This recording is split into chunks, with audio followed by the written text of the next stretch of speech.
Guess who's back again? The storm thought it had me. It thought it closed me out. Y'all thought y'all wasn't gonna get a who they want on a Friday night? You thought wrong. Guess who's back in the building, ladies and gentlemen? We got the master editor-chief, Kyle E. in the building. What's going on? We got the wildflower, free verse, her mind, the bomb of the show. We got the lovely fat girl freestyle, Kimberly Denise. What up? And ladies and gentlemen, we have the Duchess, the one y'all love to hate, my favorite people, the whole Misfit crew. But we have the one, the only, the beautiful and amazing, the one, Lady Tasha. Hey, everybody. Hey, my loves. How are everybody doing today? Glad to be back for another episode, another session. We got all of us here. We got Kyle, as Steady introduced. I'm just happy we have all of us here today. We got Kim and everything. My girl Kim, we got her up here. We have a good show tonight, you know? And I just want to say, whoever don't like Tasha, fuck y'all. What you say? I said, whoever don't like Tasha, fuck y'all. Yo, get at me, dog. That's all I gotta say. Come at me. Come at me.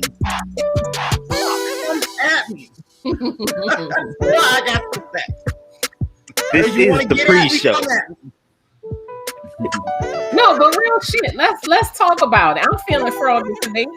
Let's talk about not liking people that you don't know, and what's at the root of that. What's really at the root of that? Is it misery? Is it because that person is standing on who they truly are, and you're not living your authentic self, and you're jealous? Could that have something to do with it? Could it be that you are just in a place of misunderstanding in your own life and you're projecting onto someone else? Like, there's a lot to unpack there when people say, I don't like this person. Why? Give me a good reason. A good reason. Why? Especially when they don't know the person. Especially when they don't know the person. I mean, it has to be misery. Just misery. Like, you don't know me and you don't like me. You know, you don't know me personally. I will respect it if you just like, listen, I don't like her voice. I don't like what she be talking about, but you just don't like me. And then you want to get at me. See, where I'm from, you tell somebody you want to get at me. You know, that doesn't mean you be an internet troll. You come at me physically. I'm going to give you a pass. I'm going to give you a pass. So, you know, if you listen out there, if you're trolling out there, you know, come up on here and get at me in these comments. Because I can promise you, I was going to publicly humiliate you and embarrass you. Just for being miserable. I mean, yeah, like real shit. We're going to talk about it because it happens far too often. And if I'm not going to like a person, I'm going to have a valid reason as to why I don't like you. I'm going to give you a list and I'm going to give you bullet points as to why I don't like you. Mm-hmm. But to just not take a moment and say, well, you know what? We may not share the same opinions, but let me see where she's coming from. And I'm not saying that we have to like every single person that we encounter. That's unrealistic. Right. But just to see a person talking about something, see them somewhere and just, I don't like them. I don't like that. And then you go to an extreme with it. That bothers me. Because I'm like, why? Why? You go to the extreme and want to say, oh, I want to get at them. Never met me. Want to get at me? I got beef out in these streets. Not in the streets. I got beef out in the clouds. In the clouds, yo. I don't even know about this. The internet trolls, they're real. Jesus Christ, you know, but you know what? And the sad part about it, you know, we all supposed to be queens and helping each other fix our crowns and maintain our crowns. And just to come out and say you just don't like me because you don't like me, and then you gonna take it a step further and I want to get at her. Me and your get at is two different things, honey. That's all I gotta say. You know, and I'm the type of person is that if I would have met you on the podcast or whatever, you would have came up in the comments, you know, I get along with everybody. Mm-hmm. You know I got a big mouth sometimes and I over talk people sometimes, but it's all love. I get along with everybody. But I don't know, you know, it's just misery, honey. It's just misery, Kim. It's just so much misery. I think too, Tasha, that people don't know how to effectively disagree with people and still get along with a person. That's part of it. And then that's a valid point. Yeah, and then they don't know how to give a person space to communicate their point because they're always so busy trying to get their point across. They don't want to give anybody else space to say what they need to say. That's another part of it too. And I agree with you. As Black women, we are supposed to stick together and uphold each other. Yeah. We're supposed to lift each other. We don't have to disagree. We don't have to agree on every single thing, but we can get along. We can still support each other. Exactly. We can be mature enough to agree to disagree. You know what I mean? And still walk and hold our heads up and smile at each other and have respect for one another. But, you know, and then the sad part about it, you know, I'm going to put it out there. I'm 46 going on 47 next month. Go ahead, child. I'm going to find out this chick is the same age. Like, really? Yeah! What? Are you serious? Are you serious? You 46 talking about you want to get at somebody you never met? You 46 being an internet troll? Really, love? But you know what? I'm going to take it a step further and call her out. You know what I'm saying? Maybe when people in that little group home getting on her nerves down there from what I heard. Maybe I just... Lord, I'm going to take it out there. Because you already know I'm talking about her. So... I want her to join us on a show or come in the comments in the messages. I want to engage because I want to have a conversation about it. Because let me tell you something, Tasha. When I heard about it, I'm like, wait a minute, who don't like Tasha? I had a problem with that because I know you. I have engaged with you. I have, had conversations with you. So to me, I'm like, why? And there was really no good reason. And I feel like it's something that we need to talk about, clear the air a little bit and find out what the deal is. Because when you talk about getting at somebody, that's what I'm saying. It's too late to clear the air with me. That's the problem. It's too late. You always said you didn't say, oh, well, let me have a talk with her, on a couple of topics I heard her speak about, and let's clear it up. Maybe let me give her some advice on something she said. I mean, she said she wanted to get at me. So I'm like, at this time, I'm pulling no punches. I don't care. You know what I mean? That's interesting. See, I didn't know about that part until you just, you said it a couple of minutes ago in conversation. At first, I thought it was just, oh, I don't like her. I didn't know it was I need to get at her kind of thing. Because let me tell you something. And then this is a perfect segue. Because this happened in your neck of the woods, Tasha, what I'm about to say. A young lady, well, not a young lady, because she was a woman. I think she was like in her early 40s. She was shot and killed after a funeral. Did you remember hearing about that? I seen it. I seen it on the TV, on the news, yeah. Wasn't it a girl that was allegedly a friend of hers that killed her? I think so. I don't know exactly what it was about. But it was, I think it could have been over a dude or something. I don't know. The girl never got the reason why. In broad daylight. Yes, I never got the reason why because I haven't looked into the update. But the mom said it was a woman who helped her, who she had helped before, a woman that she considered a friend, a woman that the mom had over to her house. So this is a dangerous thing. It's not, it isn't always just about not liking a person. Right. You don't know what this child mental is. Right. It can be pushed beyond that because look at what this woman did. Look at what this woman did. And in these times that we're living in, you can take no threat lightly. Yeah. No. I want to get at her. I mean, come on. I mean, put it like this. And let me tell you something.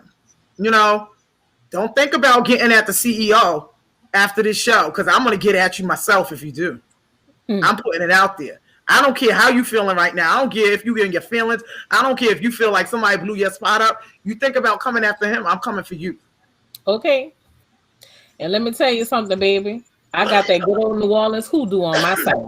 So don't even think about it. You might want to back on that.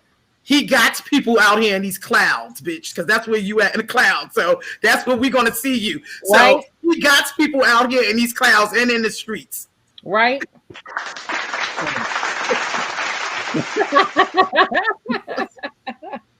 I know I just said a whole lot that, was shared with me, but, listen, it's just ridiculous, because if she was stupid enough to say that, I'm saying, stupid enough to stoop down at her level, I'm throwing all punches out right now. So no, it's okay, because we, people have to know that we're truly a team.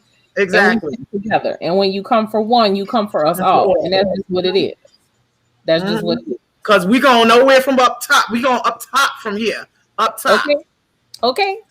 And the sad thing about it is that, she wasn't here when I joined on the podcast, but she could have been on this ride with us. You know what I mean? She could have been on, but Absolutely. She want to sit back somewhere and, be miserable and then, want to, come at people. Excuse me. Now listen. I have dealt with frenemies. I have dealt with people not liking me and saying all kinds of terrible things behind my back, just up, down, and all around. And one thing that I have learned is to not let people slide when it comes to certain things. So, you know what, Kim? Yeah. I don't know about you, but me as a female at the age I am, and even before, like years ago, it's just something with females. That's why it's hard for me to make new female friends. Right. Because you don't know if you ever gonna bump into a situation like this chick. You understand what I'm saying? Yeah. And that's just sad. Because we as females, Black women, we should always be standing next to each other. Yeah. You know what I mean? But this girl, Jesus Christ, she's sitting somewhere miserable because she want to get at people she don't know. Me and you, we clicked off real good. Right? You know what I mean? It could have been the same with me and her. Child. At somebody. But like I said, it sounds like she got some personal issues. For anybody that just want to get at somebody, they don't know they got some personal issues. They very unhappy with themselves and miserable. Point blank, period. And right. But to add in on this situation, I just want to say to the dude guy, side piece, whatever piece he want to play in this particular conversation, since we're addressing the nation tonight, I just don't feel like you should be in your 40s neither throwing shade on social media. Like, you way too grown to be on Facebook putting up what they call it, subliminal posters, and I'm catching them, and then you trying to throw the rock and hide your hand. Like, we can stop doing that, bro. We in the same field. We both trying to make a living.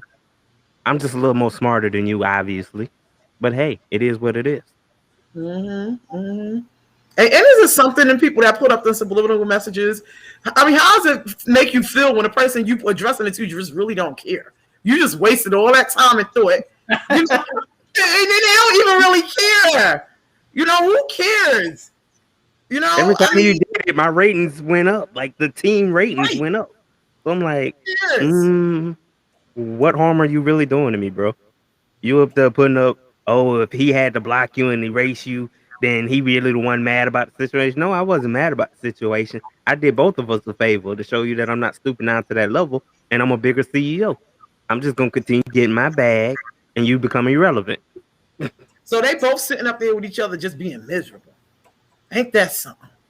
And maybe, have they ever thought maybe it's them that they upset with one another? They upset, it's them. They upset with one another that's making each other miserable. Right. Jesus Christ. And then as an adult, you try to have that adult conversation that says, well, let's skip the formalities of going back and forth. What's the root of the issue? Oh, I don't got a problem with you. I don't got a problem. You misreading into stuff. But then we end that conversation, and then another post goes up related to the conversation we just had. So how are you going to expect me to take your side if all the facts are pointing back on, yeah, everything you just piece together in your mind is reality. Like this is true. Listen, social media has been a blessing and a curse in so many ways because it has given people courage to say both good and very bad things, and then it's given the worst people the ability to harass and troll and talk about and put down and just throw mud all over other people from the safety of a computer screen. So they can say, they feel like they can say whatever they want because, they look at it like it's real life. And it's not. It's not, because let's be honest here. If this were a face-to-face, one-on-one type of situation, it wouldn't have even gone like that. They would have driven home in their car and talked to each other about it, and that would have been the end of it. Exactly. Straight up. So I just wanted to put that out there because I want people to really know. And I know Stedman, he always, stresses that we're a team, et cetera, et cetera. But I want people to really know and see that we truly are a team. We fit together like some bomb-ass Legos. And we have a very solid foundation. Even though we come from different parts of the country. Yeah. We are not going to tolerate disrespect of our group, whether it's one or all. Exactly. And if you have an issue, and this is for anybody who listens, you have an issue, come talk to us like an adult, like a mature person, and say, listen, this, and this. We're open to conversation. We talk about all types of things. We don't always agree with each other, and we know everybody is not always going to agree with us either. Absolutely. And that's okay. But there's a way to go about doing things. There's a proper, mature way. And to be almost 50 and messy and petty, that's a problem. It is a big problem. It says more about you than it says about anyone else. And on that note, I'm going to digress. Because let me tell y'all something. I am very passionate about the people that I love. Very passionate. And Tasha and Kyle and Stedman and even Jay, even though he's not here, and Dazzy, y'all have really given me a place to be myself. And you have given me a place to express myself. You have given me a safe space that I don't have in other areas of my life. So I'm not about to let nobody come along and just say some stupid shit. Exactly. We all here supporting one another, holding each other down. Right. You know what I mean? And you know what? You know what? All that is haters. And let me tell you something. You got haters, you're doing something good. You're doing something big, something good. So that's what we all doing. We're doing something good and big. But my advice to her, be selective with your words, baby girl, because you don't know who I am. I could have took that and ran with it. Because I was really looking to bait. I was really looking to bait. That's why I stepped in and Kyle know it too. I was looking to bait. Come at me. Get at me. But I'm for that. Because I got a reputation to hold, uphold and keep and stuff. And, I'm going to do this one with class. Kimberly came on, and you the one who actually made me realize how you was just speaking, Kim. I'm just going to do it with this class. Do it with class, the classy person I am. There you go, Tasha. And that's why I love you.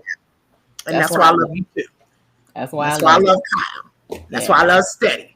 I love who they want. We love Jay. You need me to do some hoodoo, baby. Exactly. I got everything I need to do it. Just say the word. Got you.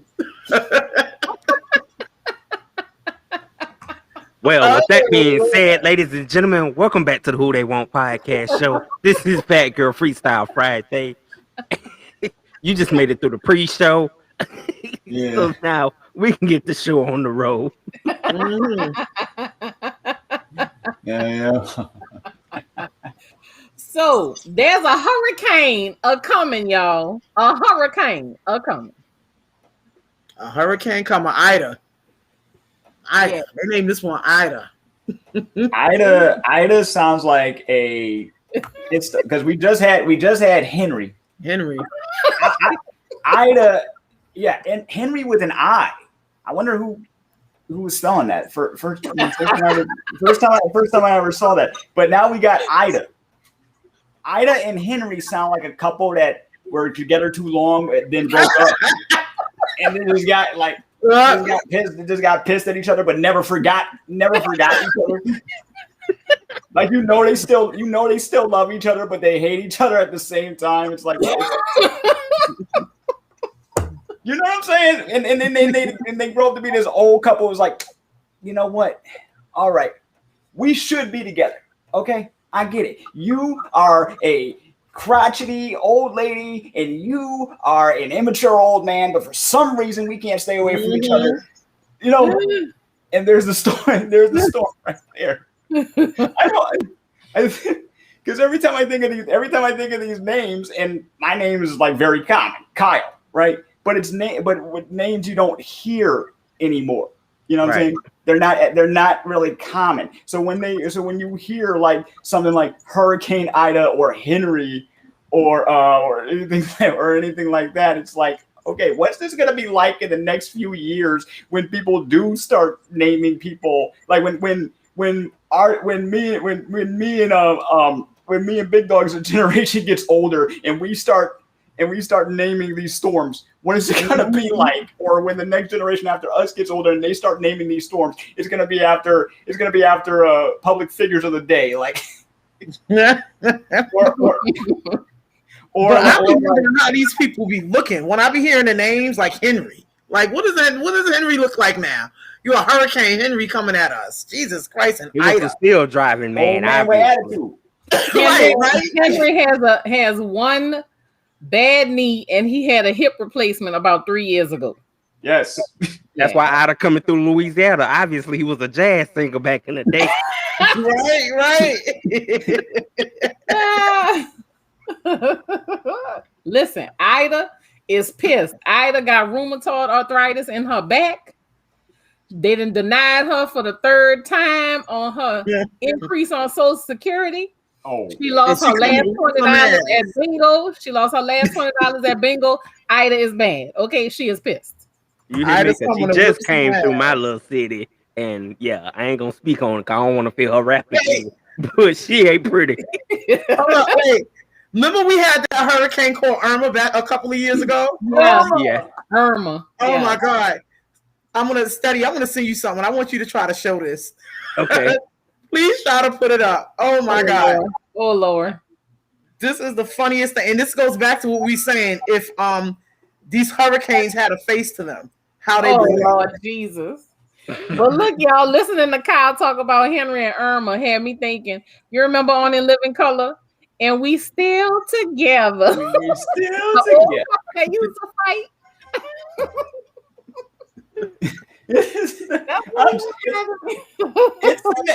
It's the names. It's the names. Like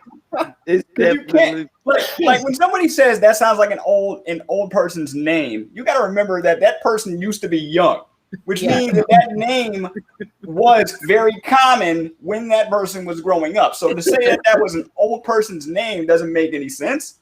But when you think about and I'm thinking too deep about this because I've been talking about names lately with friends, how popularities of names change and how people change, change how they spell certain names. All right. So I got a buddy named Forrest, right?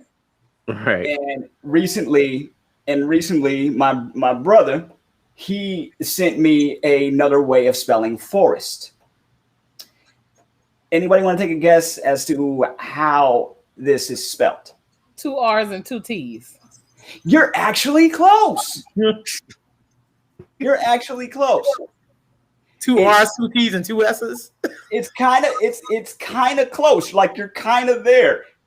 he's like he sent me a text. He's like, dude, I can't just tell you it, otherwise you will not get the joke. And so he sent me a text. It was literally 4 S's and a T. Oh my God. 4 S's and a T. Oh my God. 4 S's and a T. Oh. So then we went back and forth on these names because we learned about different ways of spelling or how people were spelling stuff, and whoop. That's Irma right there. Yo. That's Hurricane Irma. Daddy, please send me that. Please. That was Hurricane Irma back in the day. He was pissed. She was pissed.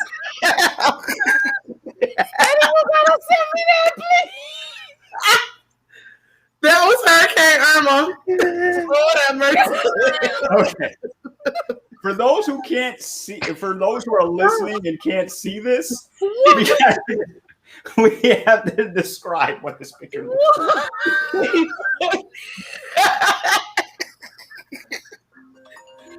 Wait a minute.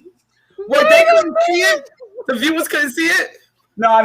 What I'm saying is like, because there's a podcast version that's like an audio podcast. For those of version. you on Anchor.fm, go on Anchor. Okay. So for those who aren't watching it currently and only listening to the audio version, I think we have to describe what we just saw. Oh my God. That was Irma right there for you, honey. Irma came at us. She was upset when she came. With the hair and everything. Right. You see the hair?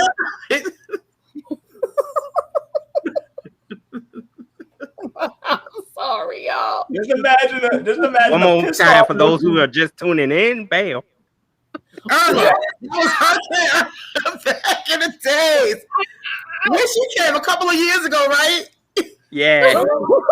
Hey, what's the caption say above her Let head? me tell you something. It If says Hurricane Irma was a Hurricane person. Irma was a person, this will be her. Oh. And that's for sure. Henry ain't got shit on Irma, honey.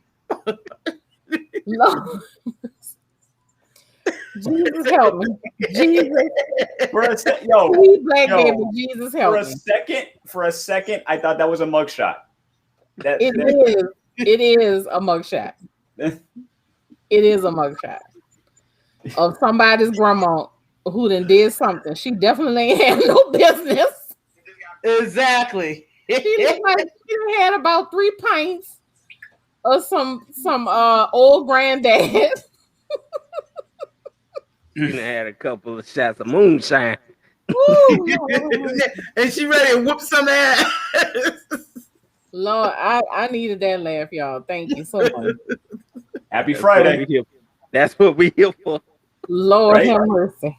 Right? Woo. So I wonder how Ida gonna look. Ida, I don't think she can fuck with Irma. I don't think she can fuck with Irma. Ida and Irma, no, they homies. They're They're homies. They're Thelma and Louise. They are Thelma and Louise. No, Irma gonna be somewhere telling Ida to leave freaking Henry ass. That's what she's gonna be. She's gonna be like, girl, what the hell wrong with your ass? Leave his ass. Leave Henry. Just leave him. And she gonna say Henry. That's what she gonna call him, Henry. Henry, leave Henry. with the thick accent and everything. And the big accent. Just leave him. Leave him alone. Leave Henry. Oh my God.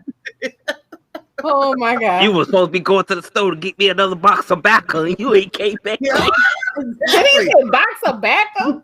Yeah, I don't know, like she could chew some tobacco now. You ain't gonna tell me. She like she was chewing some tobacco, some snuff. Oh, Yeah. Save me, sweet black baby Jesus. She hit that CC Railroad. Lord have mercy. Yes. That's that. Swing low, Sweet chariot.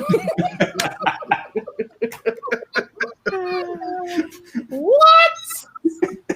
That was Oh, early for you, baby. And that was all bad. A hurricane too back then, right? Mhm. That was the real bad hurricane. Irma. Yeah, back in 2017, yeah. 2017, Irma, she came and she took care of business. Yeah, she did. But the Ida is supposed to be hitting. I don't know. Is she supposed to be hitting somewhere between, I think, Baton Rouge, Houma, and Lake Charles, which Lake Charles, I think year before last, got hit by a bad hurricane. There was a lot of water. A lot of homes got destroyed. I want to say there were a couple of tornadoes too in that hurricane in Lake Charles that did some damage. So they're just starting to recover, and now there's another one. So, you know, it's but I mean, what can you do? It's where we live. You know, we live here. A hurricane is bound to hit anywhere in this state. So, you know, it is what it is at this point, and you deal with it the best way. Yeah. You know, it seems like people have pointed out that certain storms have gotten worse every year, and not to mention if you live on like the West Coast and you got to deal with the wildfires and everything. Yeah. That, you know, I like the part, that town that just burned down in where the heck was it? I forget, but it was because I think it was because of a wildfire that historical town just burnt down. It was sad. Every year we're hearing about these storms that just seem to get worse with every time the weather patterns change. It just I don't know. Yeah. But this is why I say if they were people, they'd be angry, crotchety people. They would just be. I agree with you, Kyle. You're right. That picture of Irma, yeah, that is pretty damn accurate. Okay, that's nail on the head of head of the nail, whatever they say. Yeah. But you know, it's something you just deal with living in certain parts of the country. Every place has their thing, like with the snowstorms. Every time I see, you know, the bad snowstorms in New York or other places, I'm always like, my God, how do those people survive? How do they keep, you know, how do they stay? How do they live? How can they just keep going through that? But then I think, duh, you live in Louisiana. You know, people say the same thing about where you live. But you know, when a place is in your heart and soul, you deal with what comes with it. You know, and you just you deal with it. Hello, Monet. Good night, good evening, blessings. Definitely, Monet. Y'all gotta support us. She's a big supporter of the show. You did. Thank you so much. It's Monet. All right, how's everyone? How are you doing? So, all right, y'all. Next topic. So this is something that I have been thinking about all week, and something that each one of you can relate to, and I would love to have each one of your input on it. So, and this has something to do with not just friendships, but you know, family, important people in our lives. When you are elevating in life, when you are growing and changing and achieving things, what has been your experience with people closest to you? People who you thought will support you but haven't through your process, through your success, just from you following your dreams. What has been your experience with that? And I'm talking about when you tell them, hey, you know, I just this towards my business and I feel so good about it. And they're good. Oh, girl, you still doing that? Oh, boy, you still doing that? Like, that's not a good idea. Times we living in, like, those experiences. I want to know Do you cut those people off? Do you keep your news to yourself? Do you put some distance between yourself and those people? I'm interested in hearing what you guys have to say about those experiences because I know we've all had them. Right. So if anybody don't mind, I would like to take lead for a minute. And to go ahead and answer that, like, it's, for me, it's been those moments where you could say it with so much pride, so much enthusiasm and confidence. And like you say, I got a I got a host of people. I could say like a host of people that be like, yo, big dog, you doing your thing. I love it. I support it. This was something you was made for, that, you done manifested. And those who know me 10 years ago come up to me now or would message me some kind of way and be like, bruh, you just don't know how much you've elevated from just being that kid that used to kick freestyles in the gym. And then you hear from family, like, family be way out of town telling me how much they love seeing the elevation of craft.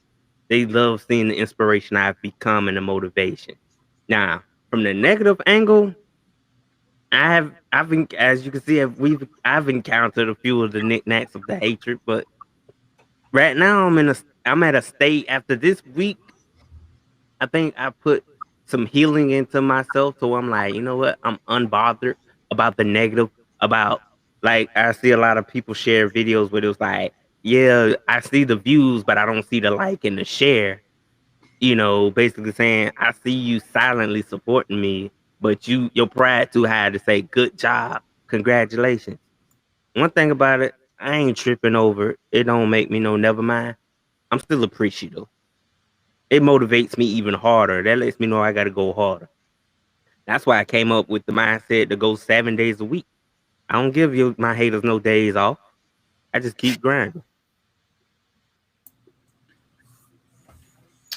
If that's not on a t-shirt, you should make it. Yep. Seriously, right there. That's motivational. That's truth. You don't give your haters a day off. And plus, that's something you love. It's something you love to do. So you're not letting anything derail you from your goal. Of course not, bro. Can't. Respect, bro. Respect. So who's next? Kyle, you're going to take it because Tasha stepped away from the computer for a minute. Oh, sure. Okay. Honestly, she back. What's up, Tasha? To be honest with you, okay, so my family have been, and whether they understand everything that I'm doing or not, they've been incredibly supportive. The only person that wasn't all that supportive was me. And I wasn't supporting myself. Yeah, I was coming up with ideas. Even my friends who are doing shows with me, like one of my best friends on the freaking planet was encouraging me to do more solo shows to keep it consistent, because I would go months without a new episode because I wanted everybody to get together.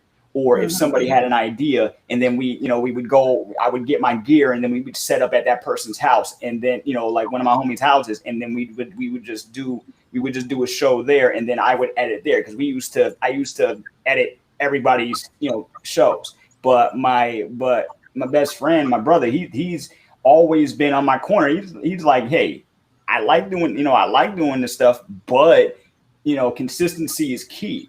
He's like, I've been telling you forever to just do more solo stuff. That way, if we can't get together, you at least have a backlog of things to put out. My family was like, my dad's like, hey, don't be afraid to talk to people. Don't be afraid to make some phone calls. Don't be afraid to join other podcast groups. Hint, hint. Mm-hmm. Right. And same thing by my mother. My mother, she has a podcast she started not too long ago. She credits me and my sister as her inspiration, because it took her a long time to even get comfortable being behind a mic. Heck, it took her a long time to be comfortable speaking in front of a crowd of people. And her and another person that I work with, I said, hey, all you're doing is changing where you speak. You're not changing the fact that you're speaking to people. You're changing the way you're doing it. That's all. You know, that's all. Like I would keep telling my mom and my other clients, like, hey, don't worry if you slip up. That's what editing's for. Just keep going. You know, just keep going. But yet I was being a hypocrite because I couldn't believe that in myself, because I kept looking at these freaking numbers.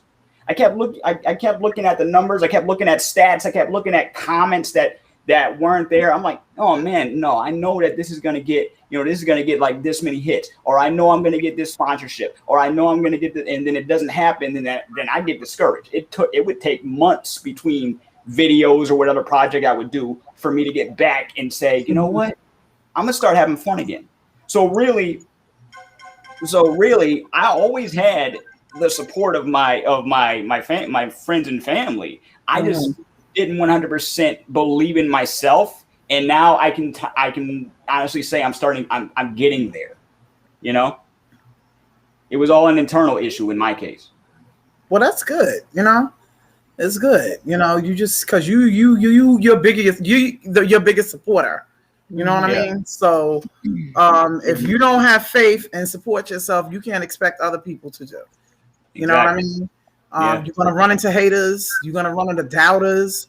You know, you're gonna run into people. You know, that's gonna be like, oh, what are you doing and stuff. And stuff. And you know, it's just it's just horrible. Yep. You know, it's sometimes your biggest haters can be the closest people to you. You know what I mean? Yeah, that's what the subject matter. Very down low too. Very down low. Can be the closest people to you. You never know. Family, anyone, and stuff. And you know, you just got to play them with you just play them close, but play them carefully. You know what I mean? And this goes back to something I always say. Not everybody gonna like what you do. As long as you like it, as long as you believe in it, you do it. You don't care what nobody else thinks. You know what I'm saying? You can't. You know, I know when I started my app up, people was looking at me like I was crazy, like a social media. What? And I'm like, why? You know, because it was so, you know, it seems like so far out to reach. You know what I'm saying? Oh, that's something that the Zuckerbergs do. Or that's something, you know, Twitter does. Who do you think you ought to be? They had to start somewhere. You know, Mark Zuckerberg, you know what I'm saying? He was just Mark Zuckerberg before Facebook came out. You know, so, and, you know, you got to support one another. You know, you find a lot of hate instead of, you know, saying, oh, well, go for it. You know what I'm saying? You know, I'm your biggest supporter and everything. You got people to just look at you and stuff and be like, oh, really? A Facebook, a social media app or a podcast? You know, and it's just like, the hate is for no reason. I can't describe it. I really can't. I can't describe it. All I know is I just ignore it and I'll leave it alone and stuff because I know this is something I truly believe in and I wanted to do, and I just went ahead and did it. And, you know, it's slowly but surely progressing. You know what I mean? You know? And nobody told me, you know, I didn't believe when I first launched my app, I was going to have 1 million users at one time. No, it doesn't work like that. You know, but just because I don't have 1 million users right now doesn't mean I'm going to stop. You know, so you just got to keep pushing. You know, keep pushing. The faith is there. You're going to get it. You know, you're going to get it. I stopped telling people what I was doing. I stopped telling people about stuff I was working on or what I was planning. And when it's done, I just put it out there. When it's finished, I just put it out there. Amen. Nobody knew I was starting the app until I launched it. Nobody knew except for me and my brother. That's it. And he was, by the time I launched it, he was in the grave. You know, well, I got him cremated. You know, he passed on and stuff. But nobody knew at all. And it was something I was working on for years. You know, because you tell them your business, that gives them time to come at you and try to bring you down. You know what I'm saying? And just, you know, and let you know why you shouldn't do it. You know, make you feel like a idiot for thinking about doing it. You know what I'm saying? So don't tell nobody your moves. Don't tell nobody your power moves. Your moves are your ideas and stuff, because they misery love company. Because people who think like that and try to pass that energy on, that means they don't think enough of themselves, and they somewhere themselves in the world don't know what the hell they want to do with themselves. Mhm. Facts. Facts. Yeah. Absolute facts. I think you just have to treat your dreams and your goals like precious secrets. Treat Mhm. them as if, the world treat them as if the world doesn't need to know until it's time. Of course, of Because course. like Tasha said, people will put their negativity on it, and then that negativity seeps into your mind. You Mm-hmm. start having doubts like, should I Mm-hmm. be doing this? Should I do this? And another thing that I've been thinking about for the last week or so is we put these expectations upon ourselves. By the age of 25, I want to have this. By the age of 30, I want to have this. By the age of Mm-hmm. 35, I want to have this. By the age of 40, I want to have this. And I hear so many people say, by the time I was 30, I was hoping I would be married. I was hoping I would have 3 degrees. By the time I was this age, I was hoping I would have had 2.5 children and been married. And look at me. I would have thought by this age I would have been a millionaire and I would have had a business and blah, blah, blah, blah. And you are putting yourself into a situation, Trap. a trap. It's a trap because there is no time limit. There is no specific time set. Nowhere does it say you have to have a certain number of things or a certain number of achievements by Mm-hmm. age. Because there are so many people. Charles Bukowski, for example, I'm a writer. Charles Bukowski worked at the post office for many years and he still Mm-hmm. wrote, but he did not find success until he was in his late 40s. Mm-hmm. What if he had just given up and said, "Oh, Right. I'm gonna work at Exactly. the post office and not write anymore," because he Mm-hmm. placed a certain time limit on himself? Mm-hmm. Don't And do that that. late 40s is still young, hon. Yeah, it's still Yep. young, still young and fresh, Yep. still able to do things. And there are so many stories like that for so many people. Mm-hmm. I used to do it to myself. I used to do it to myself, and I'm not gonna lie to y'all. I used to feel ashamed that I was a certain age and had never achieved certain things. I'm not exactly sure at what point that changed for me, where I Mm-hmm. decided I was just going to start living my life freestyle. That's another part of the freestyle in Fat Girl Freestyle. I just decided I was going to live my life free, being the important part of that. Free, freedom.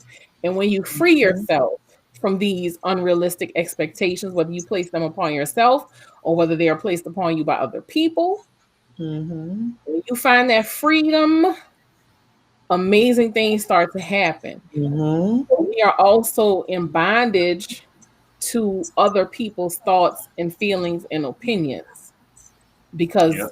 it comes with a lot of shame. Something else I could identify with: when you're a certain age and everybody around you has certain things that you feel like you should have too.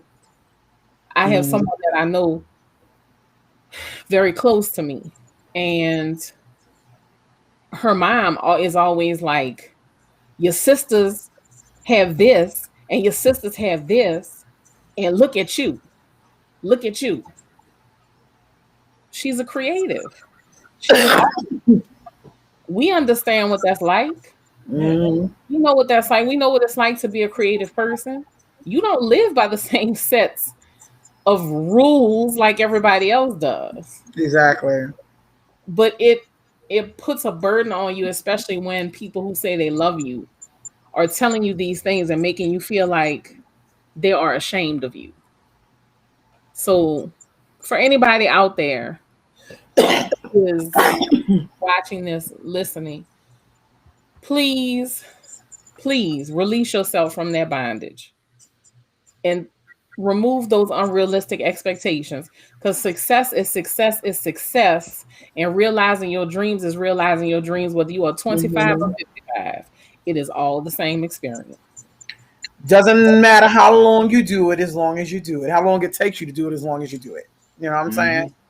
Yep. You know, just like there's no, like you said, there's no time limit on anything at all.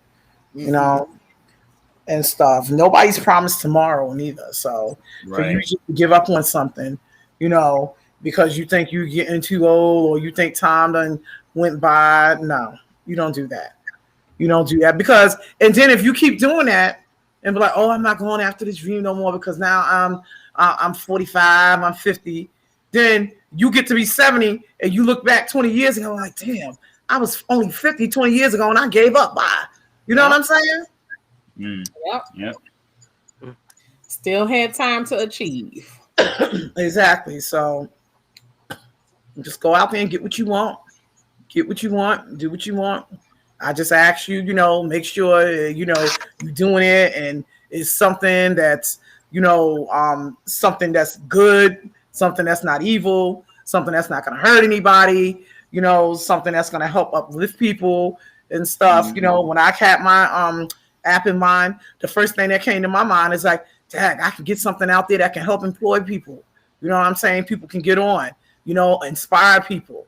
You know, you know, if you don't have good intentions with what you're trying to do, it's not going to work out for you. Point blank, period. So, and hi, Monet. She said hi. Good night, everybody. She said hi. And so I don't know if you've seen it yesterday. Monet gave us a little show on the blog. Yeah.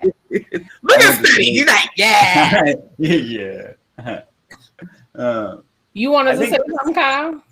The only time I've heard, you know, like close friends of mine try to give themselves a number. You know, some of my female friends, they tried to give themselves a number on when certain things were, you know, when they expected certain things to happen to them. But, you know, it's like they weren't being patient with themselves. But I think a lot of that stems from history, you know. Like a lot of the issues that we have now are old issues coming even from, you know, like from years ago. Like they could say anything. Oh, the times were different. Oh, so if you were a man or a woman and you weren't married by age 20 something, you were considered a what? They would give you a label, right? They would old maid if you was a woman, an old maid or a spinster, right? Yeah. Like we like to give labels to everything because because of expectations. And I think the only thing I ever gave myself a number on was I promised myself and my parents I was not going to be living in their basement at age 30. No offense to anybody. No offense to anybody who's still living with their parents in their 30s. No offense. This was just my personal goal. I had the conversation with my stepdad, because he heard me make a joke. He's like, hey, I was like, hey Al, look, I am the nerd who lives in his parents' basement. I was literally that nerd who lived in his parents' basement. DVDs all around the room. The room itself was small. I was working for my mom. All that stuff. Loved working for my mom, by the way. But still, I told myself by age 30, I was going to be out on my own, or at least preparing to be out on my own. And then by December 1st, 2016, I was 29. I had signed a lease on an apartment. Here I am almost 5 years later. So I manifested that because I wanted that to happen for me. I didn't think about like, oh, I wanted to be married by this time. I didn't think, oh, I wanted to be in a relationship by this time, or I wanted to have these things by this time. I just wanted to have a roof over my head that I could say was mine, you know? My stepdad was always encouraging. He's like, listen, I don't care if it's just a small room with a chair. Fact is, it's your room with a chair. It is your room that you put the time and effort to get, so you can enjoy it. And once that finally clicked, once all the conversations I would have with my parents finally clicked, I was like, "Yep, this feels good. I feel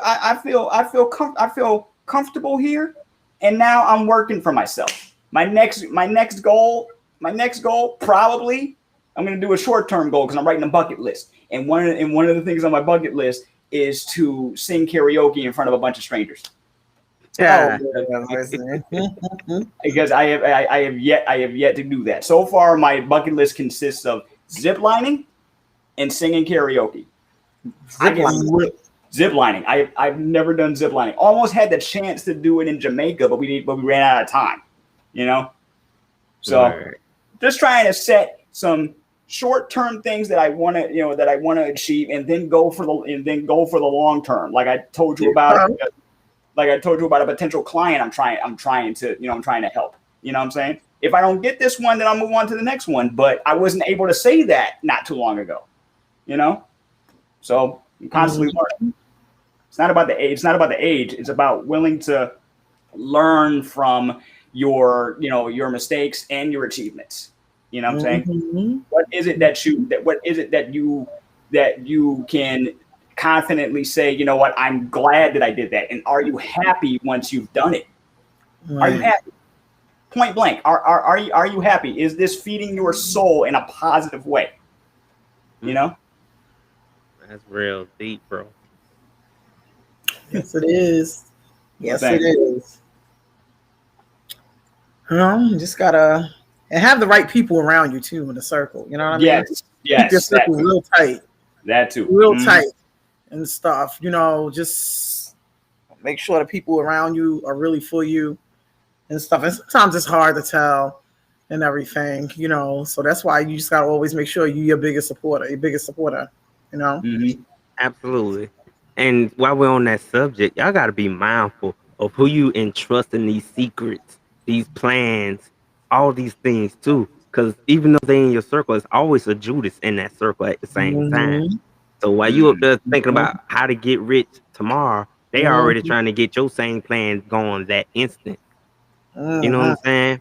I'm a victim of doing that multiple occasions, but I've learned from it. That's why I can speak on it here on this platform. Y'all be around here, oh man, I can get superstars to come and be part of this for an interview. And at the same time, you done threw salt in the game by trying to reach out to them same people I just said I wanted to book. And you know, oh, you don't want to deal with them, they drama, all that he say, she say. Sometimes you gotta hear it from the horse's mouth. Whatever you want to know, you gotta come directly and ask. And you'll get 100% the truth from me. I ain't holding back no more. I done held back for 3 seasons, technically 4. I let y'all kiki, ha ha, say what y'all had to say about me. Instead, don't do work. Instead, don't put in the work. Instead, just sit there and smile and kiki ha. It ain't that. I'm a businessman. I'm a coach. I got an amazing team, and they ready to ball. You feel me? And that's not to throw shots, but that's just to let y'all know when you believe in yourself and you take a gamble on yourself, you'd be surprised at what result the outcome can be. And I love the outcome that has migrated now. Like I'm 10 times better now, and come next Thursday, I'll be at a year mark than I was last Thursday. You did? Just want to say that. Hey, dude, like you gotta say that loud and proud, homie. Exactly. I've been hearing everybody say, "Stage, you don't give yourself enough credit. Stage, you don't take the credit." I've never been a guy that would put myself in those shoes to feel the need to be accredited for a lot of things that I've accomplished. A lot of y'all wouldn't be successful if it wasn't for Stage. Let's make that clear. You feel me? I done gave up a lot of my millionaire dreams trying to make y'all have millionaire dreams. I sacrificed that. Guess what? You won't get that no more. You did? This is Who They Want Entertainment, built off blood, sweat, and tears of a 30-year-old. You dig? Like they just said, age don't matter from what you want to live your dreams and accomplish. I could have accomplished this at 19 if I wanted it. Exactly. But hey, I got wisdom and the strength to do it now. And I love talking about my past experiences. And this ain't to shy away from everybody, but I just think it's time y'all know the truth. I'm sick and tired of the rumors, the he say, she say, the blah, blah, blah. All that's irrelevant now, bruh. Again, to stress the times that we're living in this pandemic, with these storms, we can laugh and joke on episodes all we want to, but at the end of the day, we make sure we keep you with some serious, informative information, bruh. Yeah. It's so many variants out there mutating, and it ain't about who vaccinated, who unvaccinated. It's the seriousness of where's our humanity at. Yes. When are we gonna just stop and smell the roses while people can still smell them? When are we gonna stop and say, man, I gotta stop trying to hate on my neighbor next door. Maybe that's why they still doing good and my whole house is popping. Mm-hmm. Stop creating this negative energy that's laying around and ain't going nowhere. And that's all I'm gonna say. Mic drop, boom. Boom. Boom. COVID is out here pop locking and dropping on everybody. Okay, Exactly. it don't matter. And Steady said what he said. Mhm. That's real. 'Cause I'm losing too many close friends, family members, people. Just I'm seeing too many RIPs and not enough. Congratulations, you made it. You did it. I'm praying for you. You gonna pull through. Call me if you need me to come through. Let's get this off Facebook and you delete this post and we deal with this situation. I'm sick and tired of the banter. Yeah. We always praising the negative energies, but we never sit down and say, man, that dude doing something positive or that lady doing something positive. She went and paid my car note this week when I ain't asked her to give me a dime. And that's just because it was probably laid in her heart to do.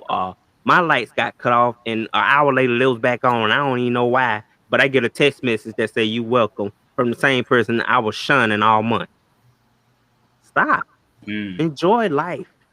Because life tomorrow ain't promised. You did. I was just talking to somebody today about, I mean, look at what we're saying. We all have something in common. Our people just like hating on us. And do you know us, like you go out to these other races, these other countries, these foreigners, they all support one another. But for some reason, us, we don't. Yeah. It's an issue. It's a problem. I have a theory about that. Yeah, it's a problem. I have a theory. You know, it's just a problem. We will rather see one another. Well, not myself, but you got us, part of us, people like us that's supposed to be part of us, like us, would rather see us and other people down. You understand what I'm saying? Before instead of help lifting them up. You know what I'm saying? And if they are getting lifted up on their own, that becomes a problem for some reason with them. It's crazy. Like, what does that say for us? You know, and what does that say for us at all? I mean, all we done been through, you know, coming over here as slaves, separated, you know, and it's like basically centuries and centuries years later, we still letting, you know, the people win that brought us over here as slaves and separated us from our families because now they separate us in a whole. We can't even support one another. That's just crazy. You know, it is. Ooh. But girl, I want to hear your theory. Yeah, what's your theory? So, my theory is this. So, being that so much of who we are is honestly very deeply rooted in the past. And it's that way because there's so much about the past and about ourselves that has been left unresolved, unrecognized. So to me, and again, this is just my personal theory, something that I've thought about. To me, it has been programmed into us to go against each other. Prime example, when some slaves wanted to be free, you always had those slaves who told on them, who gave up the game. This is about what this is what's going to happen at such a time. Here you go. It has been programmed into us so deeply to have this competition amongst ourselves, whether it has been for, and I want to say part of it is survival. The other part is just the overall favoritism from quote unquote master. So we have not gotten out of that mode. We've never shifted out of that. We've never reconnected with who we truly are as people, to know this is what we used to be before all of this separation and all of these other things happened. We haven't reconnected with it yet. There are so many parts of our DNA that's still unactivated, that has been asleep for so long. When I have conversations with people about who our ancestors were, and this is another thing, we didn't just get here through slavery. I tell people all the time, we are indigenous to this entire land. This is we are the indigenous people. Because when the continents were one big landmass, you don't think we stayed in one part of the world? Nope. No. We traveled, we migrated, we explored. So we got stuck in different parts of the world when the continents started breaking up. And because of evolution, our physical appearances changed because of the climates that we were in, et cetera, et cetera. So that's another thing that we need to resolve. We are indigenous people. We are the original people. We were here first. Everyone descends from us. Everyone evolves from us. And when we start to reclaim and reconnect with that power, when we start to reclaim and reactivate that DNA, then things will truly change. And see, I think this is something that is known, and that is why you have so many things that keep us on low vibrational frequencies. The rap music, the drugs, the violence. That's why you have so many things that keep us towards the bottom of the totem pole, so to speak. Because there are groups that know if these people reconnect with their power, they're going to be unstoppable. So it goes deep, and I know we have a limited amount of time, but that's something that I've thought about for a very, very long time. And I'm happy to see so many people are awakening.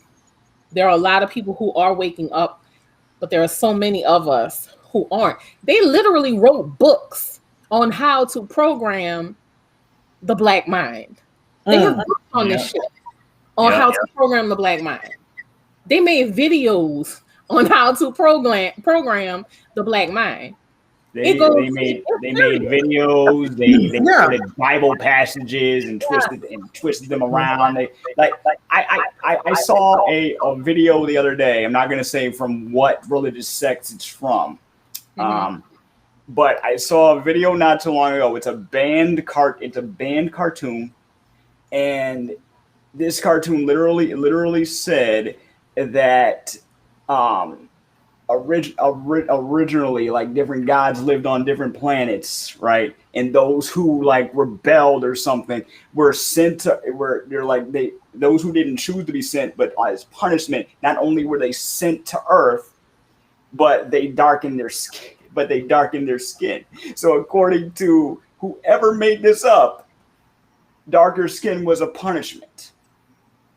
And yeah, so I told you this was banned. Right now, I could have been misquoting, but I could send you the link. I could send you the link to this through this video. It's bizarre, and I found it out through TikTok of all places. I am finding out more things about our culture, about science, about ancient, about ancient sayings, believing languages, all that stuff. I'm learning more about that scrolling through freaking TikTok and YouTube than I ever did in school. And that is sad. And some of these channels and some of these creators that are dropping this knowledge are being banned. They're being banned. They're being silenced because it's like, oh, this might be offensive stuff. I saw I saw a couple of videos that said, oh, this might be offensive, sensitive material. You know what he was talking about? Spider-Man. Inbox them and tell them go to the block. They can share all their information on the block. Yeah, there you go, Kimmy. There you go, Kimmy. I follow a few African creators that like school me on so much stuff. Like I used to, like, I'm not a big fan of, people who wear a lot of makeup. No, none of it against them. I just think it's so, I don't think a lot of it is necessary, but that's only me. Right? It's not your thing, and that's okay. But I learned more about the history of it. And I'm like, yeah, see, we're more and more like animals than we think. And by that, I mean, like, as far as how we interact with each other and, our mating rituals and stuff like that. But it's like, it's like a lot of this stuff I'm learning now as a 34-year-old, and none of it was mentioned to me at all in school.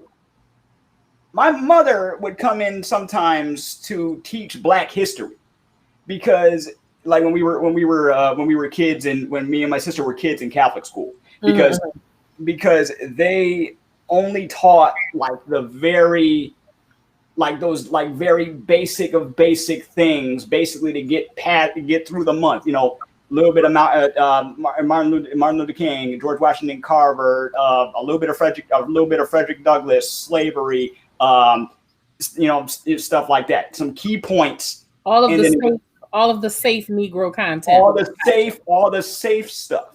I even saw an article last February where they were saying some schools were allowing some students to opt out of Black history if they didn't feel comfortable. And I'm like, is this for real? Is this for real? You're allowing people to opt out of a history class like you would, say, a science class if they were dissecting something. That I can understand, even though I think it's cool. But I digress. You're allowing people to opt out of history, not just Black history, history. That is ridiculous to me. And sometimes I feel like that angry Black guy that has a lot to say and is very, is very unapologetic about what he's saying and how he's saying it and who he's saying it to. I feel that bubbling up in me sometimes, because I'm like, with the stuff that's going on right outside my door, right? Plus the fact that certain platforms are trying to either disregard or straight up bury creators just because of what they're saying, but allowing others, it's like, why are you doing this? Why are we continuing to mask what they've been trying to, what we've been trying to understand and learn our entire lives? They took our history from us, they bastardized it, and here we are still trying to recover from it, years later. I remember thinking that by this time we were going to have, like, flying cars and living like the Jetsons, and we're getting close. We're even out with some stuff in there is so, like, is outdated, but at the same time it makes me think, yeah, we're getting pretty close, but then at the same time we're going backwards. It's crazy. Yeah. I'm sorry, Kyle. Go ahead. No. I think I talked too. Honestly, I think I went on the soapbox a little too. Stop. But stop. You did not. You said what you were passionate about. You spoke on, and that's it. That's that. That's it. I don't want to ever hear you refer to yourself as an angry Black man again. I don't want to hear the term angry Black woman, because we get passionate about things. We are expressing ourselves. There's nothing angry about it. And I don't like that we have become accustomed to using that term. I've used it myself, and I'm like, why am I saying that? Because it gives the impression that you are being aggressive about something. And it's simply truth. It is truth, Kyle. So do not apologize for speaking the truth. That's all it is. We have been programmed, and I'm going to constantly say that we have been programmed to be more connected to material possessions than we are to ourselves. You don't know how it irks me to see somebody driving a Mercedes living in a public housing development. That makes no sense.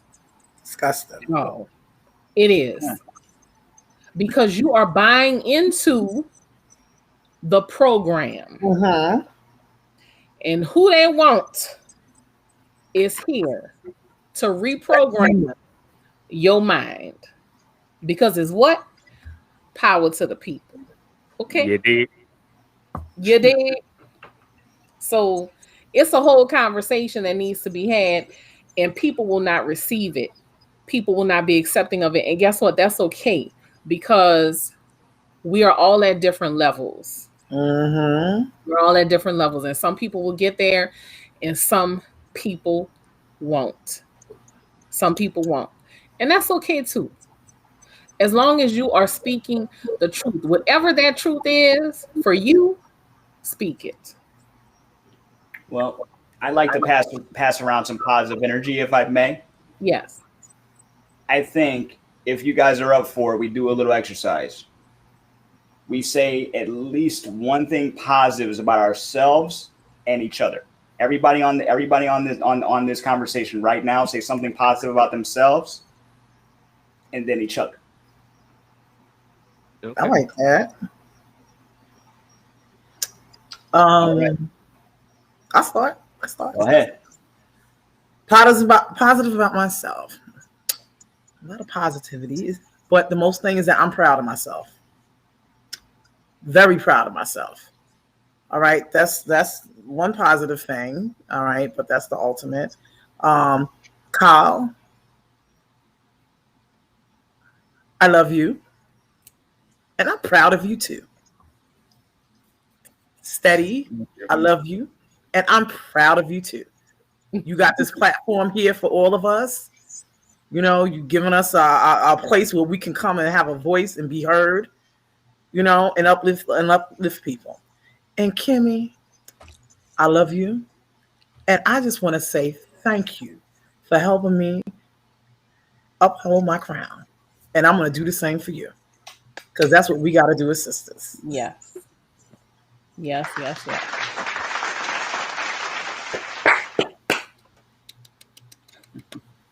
Who's next? Well, golly, don't it all be a competition? Well, come on, CEO. Come on, big dog. Okay. But I like who I've become. I like the odds I've defined. Oh, you said one thing. But all in the same notion. I like who I've become, the odds I've defined, and the place I am at now. And Kyle E., I just want to say, bro, you're one of the strongest positive people I have met. You might say a month of knowing each other, but somewhere in another life form, we've been brothers for life. And you're an amazing, incredible human being, and you're gonna always be my brother. Respect, dude. I like that. Kimmy. The wildflower, the wild card, the unpopular opinion. You are amazing at just being who you are and the path you choose to walk in 7 days a week, 365. The world needs more you, more boldness, more brass, more confidence, and more love that you share to people. You are phenomenal and incredible as well. Man, that's right. Lady Tasha. What can we... Lady Tasha. Well, I've known you. There you go with the pettiness. Didn't Kyle say this was a positive exercise? No, get at me. I'm waiting for it to come. The positivity. I've known you through social media for many years and gotten to know you through podcasts. And you became, Kyle said it the other night, but you became like the show's big sister, like the protector of the show. Like you've really grown attached to the brand, even with your own separate brand. But it's like when you have soldiers that's ready to go to war, and all you gotta do is send a text, light up a podcast show. That's the war sister right down there. Put them Like, up. I'm coming out. exactly. Fight. But Yeah. nothing but love to all y'all. You dig? Exactly. Respect. Yes.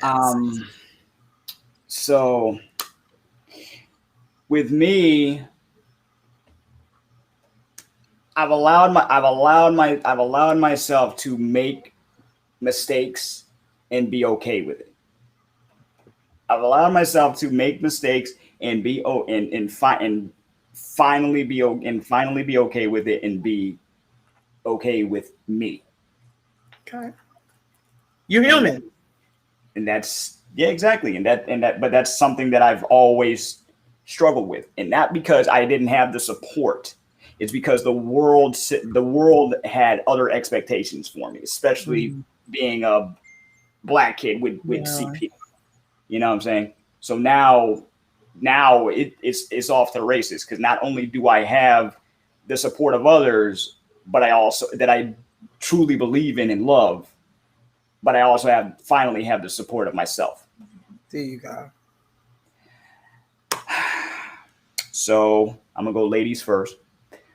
First off, to the big sister, Lady Tasha. Okay, you are a creative, down to earth, unapologetically yourself, and you shared some things with us that some of it, and I know it wasn't all of it, but some of it, I don't know, who would be able to recover from that and still be them, and still be themselves. You show that it is possible to come out of a pile of crap with some gold. You know what I'm saying?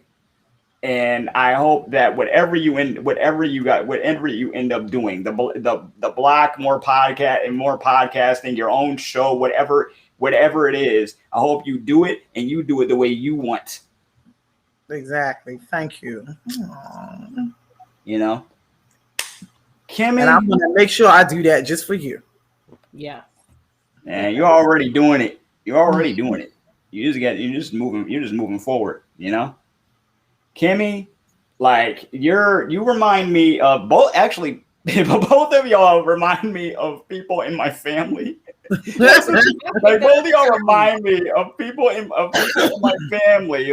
They're always saying, no, look, you're good at this, that, and the third, da da da da da. You're always not gassing me up, but like rising me up. You know what I'm saying? And there's never any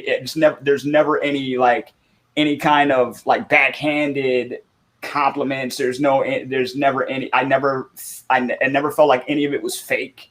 And I've only known you, and like I said, I've only known you guys for a few months, but we've been talking some real stuff here. And I wouldn't trade trade any of this for anything right now, regardless of what happens from this point on. Because I know we're just gonna keep moving, But it's awesome how everybody comes in with their personality, and everything, and we can agree to disagree. Like Kimmy would say, unpopular opinion. We heard her out. Some politicians may need to take some notes. We heard her out. We said our piece. We talked about both our points, and then we moved on to the next point. We saw each other's point, and then moved on to the next point, but let someone else have their say. And that's and Cam, you've shared some stuff with us too, and it's sheesh, no wonder you are who you are today. Never lose that. And big dog, the big dog, Stedman. Listen, bro, you kind of remind me of myself. in a way. And I, it's like I think that's another reason why we get along so well, because not only do we have the same goals in mind and a lot of the same interests, but we've had a lot of the same internal struggles, and we can actually talk about it on live without holding back, and tell people that they can do this too. You know what I'm saying? It's not just us. We're not just, we're not like, unique cases in this point. We're all special in our own way. You know what I'm saying? But it's like, bro, you said it yourself the other day on one of my shows, which will be coming out this weekend. Shameless plug. And you were like, "Oh, I've done 100 shows, and I had to repeat it again because I wanted you to hear it for yourself. You've done 100 shows just in the past what month and a half? Sheesh, man. Wow. I wanted you to hear that for yourself and take that in and carry that on, because that's your sort of power. You know what I'm saying? So honestly, dude, thank you for bringing me on to this platform, and may we all continue to create together. Yes, may we all. Amen. And amen. Ashe, amen.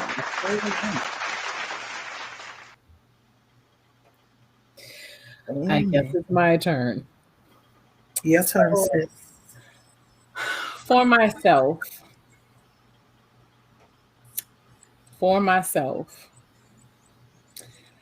I am very proud of myself for finding my voice and not allowing anyone, including myself, to silence it. I am expressing myself more and not apologizing for it, which is something that I did for a very long time. And meeting each of you has helped me express myself even more. Tasha, I am so inspired by you. From the very moment I met you, I have been inspired by you. You are amazing. You are strong. You are powerful. You are beautiful. And I don't mean just physically, I mean on the inside too. And one of the most genuine women I've ever met in my life.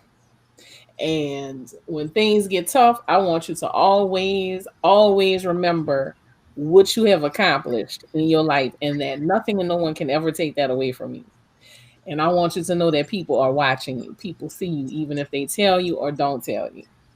People see you. And you are inspiring other women to follow their dreams. And I want to say thank you for that. And I love you. I love you too. Thank you. We inspire each other. Yes. Mr. Kyle, I love you too. And in a lot of ways, I do feel like I'm your mom. Even though I know I'm not your mom. But in a lot of ways, I feel that motherly energy connecting with you. I'm proud of you too, Kyle, because for people with physical disabilities, they often feel invisible in the world. Mm-hmm. And for you to put yourself out in the forefront and say, this is a part of my life. I live with it. I succeed with it. I achieve with it. I chase my dreams, my goals. I focus on what I love to do. I'm creative. And this does not stop me. People need to see that. People need to see that. Because you just don't understand how important. Maybe you do, Kyle. I don't know. Maybe you do. I don't know. And that's why I want you to always just speak and don't apologize. Because you are representing a part of the population that doesn't get heard or seen. And that's why I don't ever want you to apologize when you say stuff, because you are representing a group of people. And I promise you, your influence will be seen for many years to come. People are going to be like, no, I watched this guy Kyle's podcast and I have a disability and I have this. And you know what? Because of him, I decided to do this, this, this, this, and this.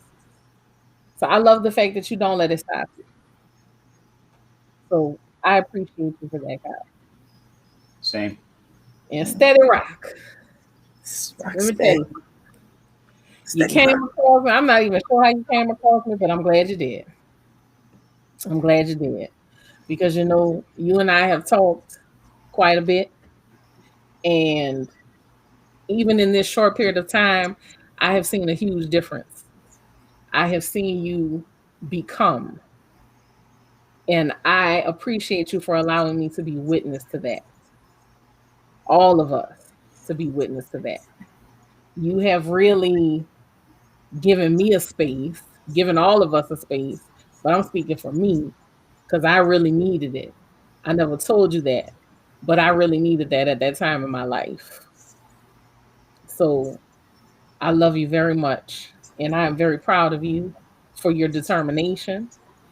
And I know that you are going to manifest everything that you want. And I am happy that I am here to not only be a part of it, but to be witness to it. Okay? And I love all of y'all. And when COVID finishes doing the Dougie right around the country, we got to meet. We got to get together, y'all. We got to, yeah. We got to meet up in real life. Yes, we have a Who They Want family vacation. Okay. Yes. Yeah. Yeah. I don't even know. Is that the Dougie? I don't even know what the hell that was. Just the Macarena, the Dougie. Look, they're doing every freaking dance around the world. Okay. Yes. I don't know what's worse, camera, COVID or Irma. Oh man, that's a hard one. You're right. Good question. You're right. That's a hard one, man. That really is. Wow. Oh, this was beautiful. This really was, you know. Yeah. Oh gosh, that was just a moment right here. It really was. Yeah, yeah. All the feels. Just feeling all. I told myself I wasn't gonna cry live. Oh Lord! Oh Lord! I'm just so okay. And you know what, Steady? One thing another thing I'm proud of you about too. When I first met you, you were so quick to say 10-4. I said, stop saying 10-4. Just stop saying 10-4. You don't 10-4 every damn thing, okay? He told me that. He told me. He told you that? Yeah. I be saying this. He go 10-4. No, you don't 10-4. I don't care who I am. This is your shit. You don't 10-4 unless you think about it. Yes. Okay. Now I can say myself, I'm gonna go over the list and say I'm not gonna bring any suggestions that I think will do any damage or anything. Most of my suggestions I think will be good and stuff because I really think about it and hash it out. But you don't 10-4 it before you don't think about it. Right. Really put some thought into it now. Which announcement, people, Who They Want funeral services will be starting. I'm just Who They Want funeral services. Lord have mercy. Lord, girl, you shot them, we plot them. You stab them, we grab them. Lord have mercy. You burn them, we earn them. You burn them, you choke them, you choke them, we told them. Lord have mercy. First of all, imagine us owning a funeral business. Who the hell are we gonna have toting these bodies? Because it ain't finna be me. Have mercy. I don't know. I listen, I don't know. And I done seen some crazy stuff when it came to funerals. Jesus Christ. You want me to eulogize? I can do that. I'll eulogize. But I ain't toting no dead body. Anybody know how to put makeup on a cadaver? If you want them looking like Pennywise, sure, I could do it. Oh no. I mean, that would be perfect for Halloween, but Don't do that. Kyle, you are talking to the woman who, and I have said this, which God keep me here for a very long time, but I already told people if I go, I want one of those. You know how they do the cutout mask of your face? You know they'll put it on like a little stick for people at their graduations and stuff. I want that over my face in my casket. But I want it to be like a something like that. So when people get there and they see that mask on my face, like I just want people to be shocked. I want people to be shocked. Yeah, I just want people to be shocked. You was just let me tell you something. My friend told me that he was gonna start a funeral, give a funeral for himself and tell everybody he's dead, and he was gonna lay in a casket. And I don't know why I remember this. And as people came up to view him, he was gonna jump up and hug them. Like I would not just imagine that shit. Yeah. Going up to view a body and a body jumps up and hugs you. You'll be burying a few people that day. Oh Lord. Oh, Lord. Look what he done did to Willie G. Willie G. And some people would be throwing their pants away because I guarantee you they would shit themselves. Willie G over there had a whole stroke. Right? Lord, he a zombie. Just imagine that. The body just jumps and hug your ass. Oh God. Lord Jesus. That's actually not the weirdest funeral request I ever heard. I think the weirdest one, besides the people that want to be propped up at their wake, acting like they're hanging out with their guests with pictures. Yeah, yeah, it's crazy. But I think the craziest thing I've heard thus far is comedian Christopher Titus talked about when his dad died. He before his dad died, he said, "Listen, okay, I want to be buried in a cardboard box. All right, funeral cardboard box. There's going to be a cover charge, but ladies get in free." Oh Lord! He set it up as a club, and he wanted anybody who he had done wrong and who did not like him to stand at his cardboard coffin box and piss on him. Right? Hey, I am just quoting what he said. He said, "I am not making this up. This is what his dad wanted." Right? So they couldn't. So once the day actually came that his dad died and he had to plan the funeral, they couldn't actually do the cardboard box thing because the funeral director looked at his son like he was crazy, right? So they did a rental casket instead, but they did do the cover charge at the door. They did do the cover charge at the door. Apparently, they made wait. Cover charge. A cover charge. What a cover charge is for though? It's not for the dudes. It was mostly for the dudes. He said ladies getting free. The cover charge doesn't bother me. What the fuck is a rental casket? Oh, you out here recycling caskets? It is. You never heard of renting a casket? You never heard of a rental casket? Yeah, it's a thing. It is a thing. Yeah, a lot of funeral homes rent caskets. So wait a minute. It's possible that my grandmother's body is laying in the same casket that Auntie Irma's family then rented. And no, they don't let them keep the casket. No, it's rented. So it's only rented for the funeral. It's only for show. Right. See, when you do a funeral, because I done did my mother's, my father's, and my brother, you have a choice. You can, I guess it's, because economical, you can either rent the casket, and when it's time to bury the body and stuff. Now, when a casket is rented, right? When they don't lower the casket down in the ground. That's when because if it's rented, they have to take the body out the casket and put them in a cardboard box and lower it in the ground. And then they recycle that casket. They go and recycle it. That's what I'm saying. So my grandmother We rent a casket. Grandma, Auntie Irma, Mr. Pete, Henry, all these people that laid in that casket, which they dead. It don't make a difference, but I'm just saying. Wow. Okay. Okay. So why were these people so there was an incident, I don't remember, a couple years ago. People were upset because this funeral home was recycling caskets. And I'm like, why y'all upset about that? These people are dead. They don't know what they're getting buried in. What difference do it make? Let me tell you something, honey. My mama, if I would have put her in a recycled rented casket, she would have came back and visited me a few times. I mean, she has, but a couple of times would not been nice at all. I did not know they did that, Tasha. Yeah, they do that. But you know, it's what economic people can't afford to buy a casket all the time. I mean, and then, you know, like when my brother passed away, you know, he was a real big guy.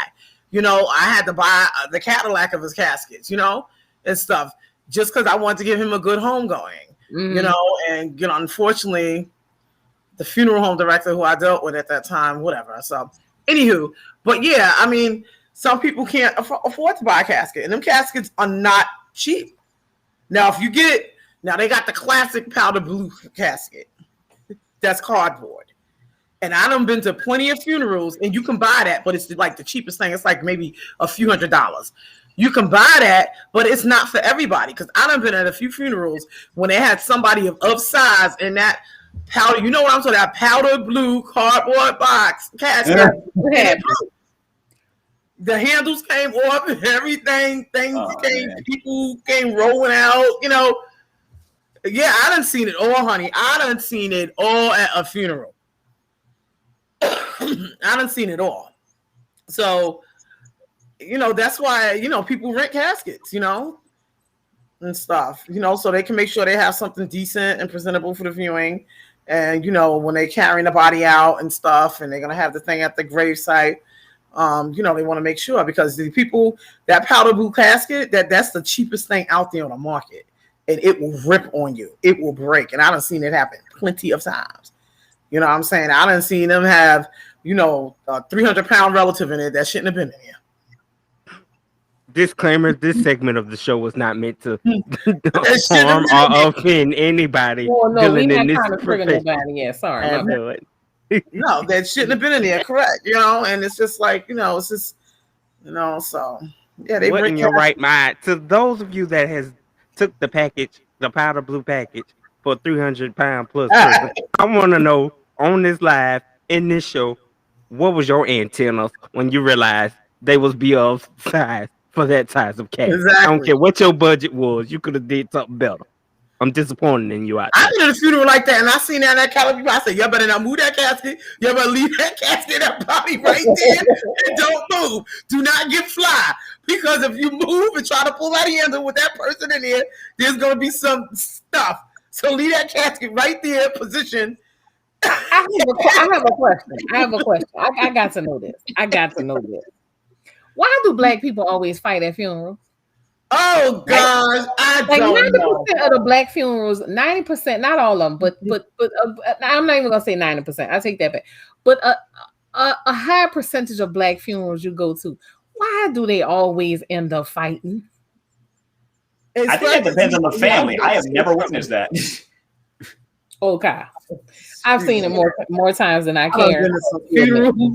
I have never seen anybody fight or at a funeral. I have seen the funeral basically stop abruptly because someone caught the spirit, shall we say? Yeah,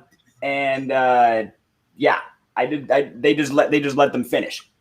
Right? Yeah, these people that pull guns and everything. I didn't see that. I didn't see the funeral home directors just go off. This thing went viral. There was one thing that went viral with this funeral home director. I guess he didn't get his money in the middle of, you know, they have the recession where the cars are following each other to go to the burial site. He got out the car. He went and took the body out. I saw that. I remember seeing that. He pulled the body out of the back of the hearse.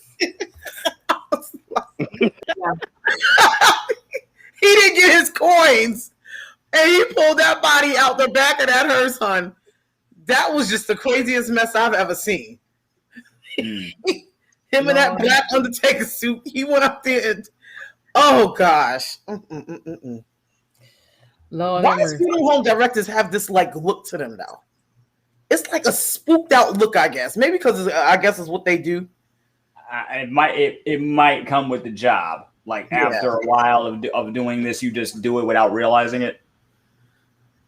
You know, it's possible. My I'm not gonna say that, but somebody I know had a friend, and they visited one day, and I'm just sitting there and I'm just staring at them with like this.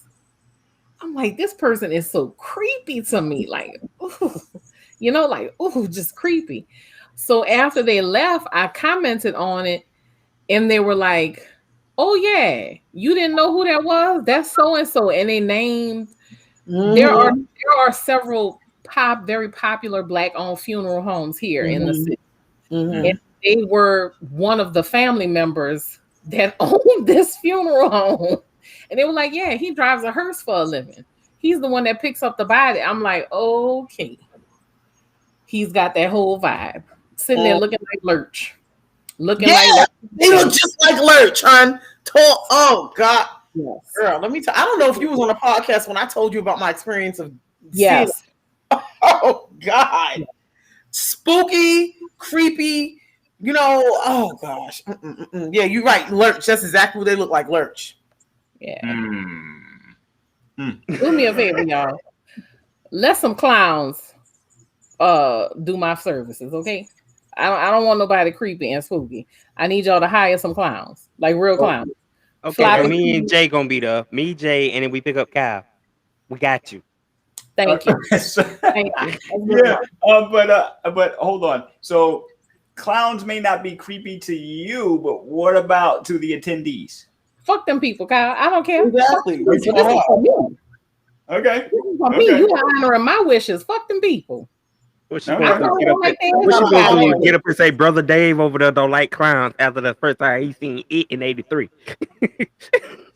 And I'm gonna make a video just because I'm gonna make a video, and I'm gonna say, if you are watching this, I'm dead. So listen, when you see them clowns come out, mind your fucking business because they're here per my request. If you can get the fuck out, okay? I probably don't like your ass no way. So what the fuck are you doing here? Exactly. You gonna get your clowns, girl. You know what I'm saying? Straight up. Yeah. Thank you, Ty. Thank you.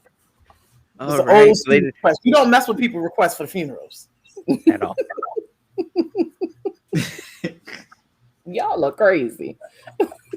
You don't mess with people requests for the funerals. Like my father, my father's one request he had, I didn't fulfill.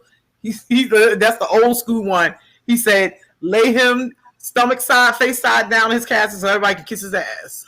My mama tell me the same thing. Lord, all the time. That's what you hear them old school folks say. Lord, man, I only heard that one place, and that was on TV. That's that 70s show, and I was like, would people actually do that? I mean, hey, it's their funeral. The funeral's really for the living. They're already dead, but still, it's like you give them their last wish. Yeah. Well, right, it's time for this week's announcements. Yes. Kimberly Denise will be hosting a hurricane party this weekend. Special guest Irma. Mask and bad wigs are permitted. Yeah, right.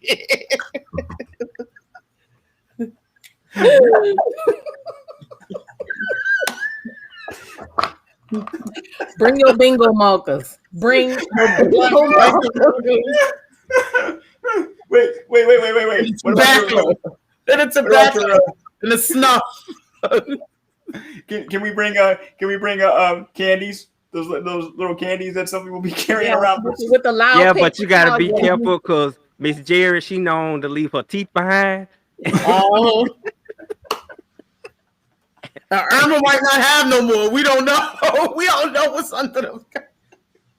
And listen, don't forget the fifth's old granddad. That's right. Don't forget the old granddad. Thank you very much. Let the church say amen. Amen. Amen.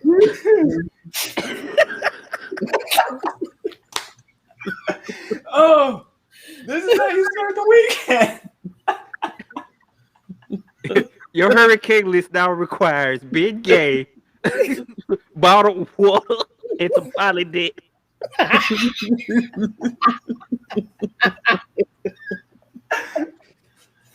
Oh God. You never had a velveteen rope, you miss Miss Jerry. Oh my God. Y'all better not go to sleep tonight having the nightmares about Irma. Way she look. Okay, That's in somebody's serious, grandma. grandma, great auntie, something. She all of them. No, I am what you say. But seriously, people, thanks for listening to the show. Don't forget to check out the audio version so we can keep our ratings up on anchor.fm/whodeywantent. I don't know if anyone has any specific announcements they would like to make, but the floor is open. Just make sure you keep it whatever you want to keep it at this point. Yeah. Well, we got Sunday. We got Athena coming on. She's a great author, and she's going to be talking about a little bit of everything. So I'm not going to even give you a hint because I want you to tune in and watch it. She's going to come on our entrepreneurship spotlight. I'm something not trying to laugh. Spotlight segment Sunday at 7 p.m. So you're going to want to check that out. Okay. And we got, Jay, he coming on with the sports tomorrow, right? We will get back to y'all when we get an actual dedicated date and time, and Jay wants to really do it. He might come on. I don't know. I got to talk to bro. We'll see. Jay ducking a duck. He, somebody's gonna dunk on him. A 6'2" female's gonna dunk on him. That's why he's ducking. That's why he don't want to come. Hey lad, Regina done scared my boy off the show. Regina done scared him out of here. Oh Lord, I don't even want to know. You don't trust me. So Jay, if you're listening, call me or I'll call you tomorrow, bro, and we'll discuss sports talk Saturday. But I will call you later and find out what this is all about. But go ahead. Okay. Cal, any announcements? Anything happening with A for Able or any projects this weekend you would like to announce to the listener? Well, A for Able is getting ready for season 3. I should be getting started with that around the end of September. But if anyone would like to come up and tell their story, I'm accepting guests. I don't care where you're from, different walks of life, whatever. This is a safe space for anybody to tell their truth. You can reach me either on my Instagram at KyleEric3233 or by my email at KyleEric3233@gmail. I do have an announcement. Okay. Fat Girl Freestyle channel on YouTube will be reappearing on Sunday. I will be posting a new video talking about different things. So finally making a weekly commitment to my YouTube channel. It's just me talking, being myself, and I don't know what else. But I'm going to put myself out there. I'm just going to do my thing. Okay. Well, we definitely going to check it out. Definitely going to check it out. Thank you for the support. I appreciate it. Right. One more quick announcement. You can cash out $who they want. I'm taking all proceeds to fund Stead's false big toe by Christmas. I want a full set. I'm tired of being 9 toes down. I want to be a full 10 for you. So I'm taking proceeds for that. And this concludes. Oh wait, this can't conclude our show. Tasha, go ahead. Let them know about the block. That's right, y'all. Go on out in your app store on your device and type in Everything Entertainment Expo and download the platform, the social media platform called The Block for the company. Free in all app stores. Sign up. Come join us. Come learn about us. Let us learn about you. Come promote your brand. your services, whatever you're doing. If you're an artist, we want to hear from you and have you. Okay. And that's that. Hope to see you there. There's going to be some new features added to the block too as well.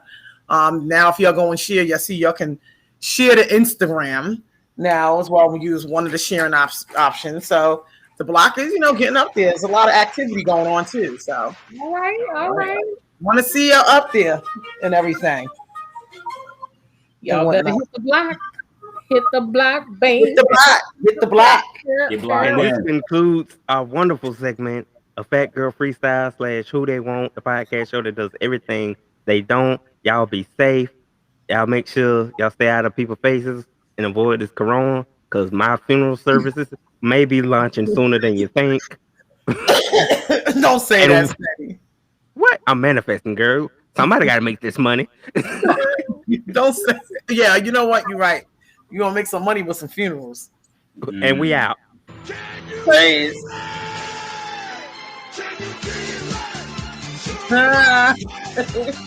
Hey.